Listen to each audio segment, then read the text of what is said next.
So I recently got this in the post. This is a YouTube silver play button for getting over 100,000 subscribers on my channel, Wolfpack Adventures. Because they sent me this, pretty cool, I wanted to make a video about 9 things I wish I knew when I first started on YouTube. Because I know there's a lot of people wanting to get started and they've got to get over these hurdles, barriers, mindset blocks, whatever. So I want to give you 9 things that I know now that I wish I knew when I first started. First point, nobody cares about your videos.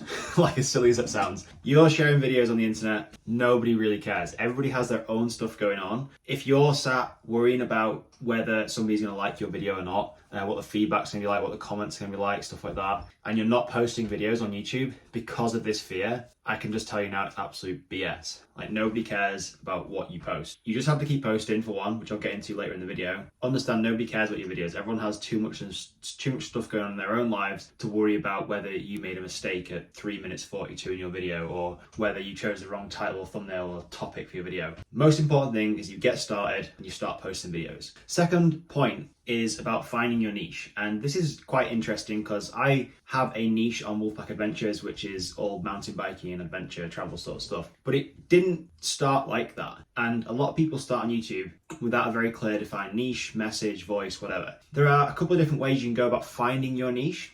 The first point is to start making videos around the topic you are interested in. So if you're interested in, say, social media, if you're interested in coffee, because I've got one right here, or for some reason you're interested in hammers and DIY, so hammer, just start posting videos in that niche. What you can do from there is you can start to see what videos work, what sort of videos get more traction than others, what people actually want to see versus other videos that don't do as well. And another thing you can do as well is focus on specifics in videos. So this is kind of like a different style of approach. The previous approach was just to make videos on anything within a niche, and then you could see what sticks from there, and then you can just double down on that and do more of it. You can also go quite specific on videos, which is another way to do things. I personally would just go with the shotgun approach and just do videos on everything within your niche. So it's quite a broad spectrum, and then just see what sticks and then do more of that. And your audience will tell you what they want to see, and then they'll literally tell you what you should make videos on. Third point, and this is one I feel a lot of people get hung up on, your camera gear doesn't matter.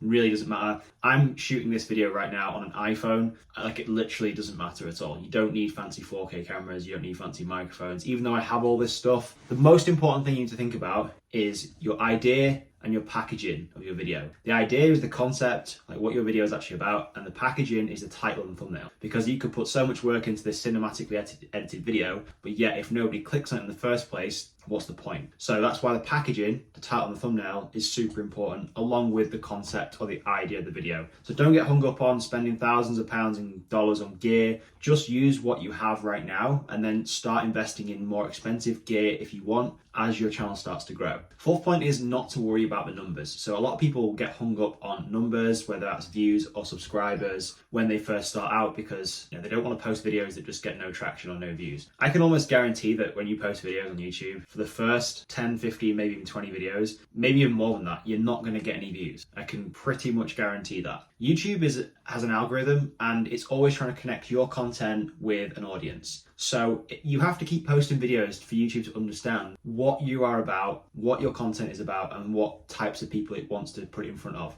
And this takes time.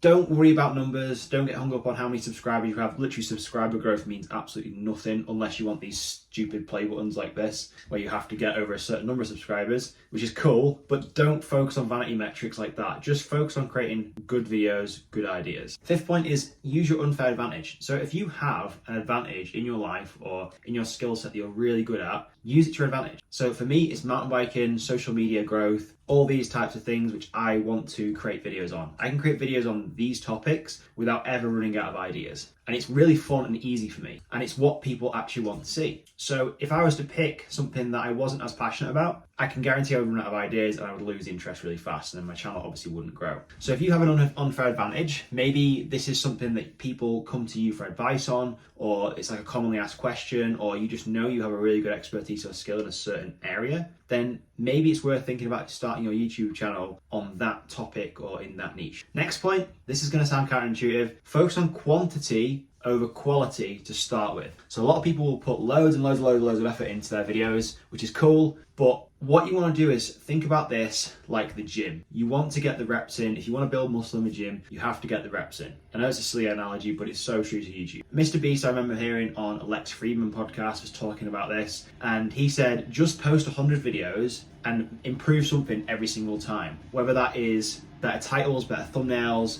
better inflections in your voice, better hooks, ways to increase audience retention. There's so many different ways to do it. There's never such thing as a perfect video. Post 100 videos, and I can guarantee when you look at your 100th video to your first one, there'll be a massive difference in terms of the quality of your videos, the ideas, and where your channel actually is as a whole. Once you get past this 100 video mark, or you've started making videos and you've been doing it for a while, then you can start adding in this quality element. So maybe you can use better cameras, maybe you can make things more cinematic and more stylistic and stuff like that. But to begin with, just focus on getting videos out to a structure that you can stick to.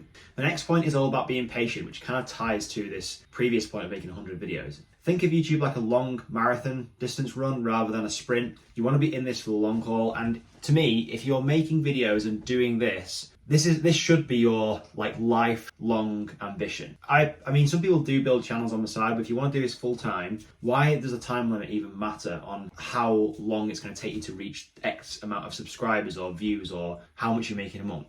Just stick it out for the long run. Enjoy the process of actually making videos, editing them, and getting them out to your audience. Next point is about creating a content system. So this ties back to some of the points I was talking about not running out of ideas. So if you are passionate and have expertise in a certain area or niche, then you should be able to create a content system that allows you to create almost unlimited videos on whatever it is your channel is about. If you have a weekly upload schedule or a daily upload schedule or whatever it is that you've decided to stick to, you want a system that can be the foundation of that. So it can consistently feed content ideas into your machine so you never run out of content ideas and you're never less stressed worrying about what to create your next video on. And the final point is to stop overthinking this, right? Just get a video out, ship it. There's a good book I read once called Ready, Fire, Aim, and this is basically, it does what it says on the tin. It teaches you about getting a product pretty much ready to ship, but don't be such a perfectionist. Just get it out there and refine and iterate as you go. This also refers back to the quantity over quality issue. Most people get stuck on overthinking things because they want to be perfect. They're scared of being judged by other people, their audience, the world. You have to try and figure out a way to get over that, because the people that don't stop overthinking things will never progress, and I can almost guarantee that. So if those tips were useful, I hope they were. Let me know in the comments if you've got any other points to add this, or if there's any other hurdles that you need to get over. And I'll also link in the description below to my content cash code system, which is a course all about making money on social media and monetizing your audience. So hope that's useful. See you next video, guys.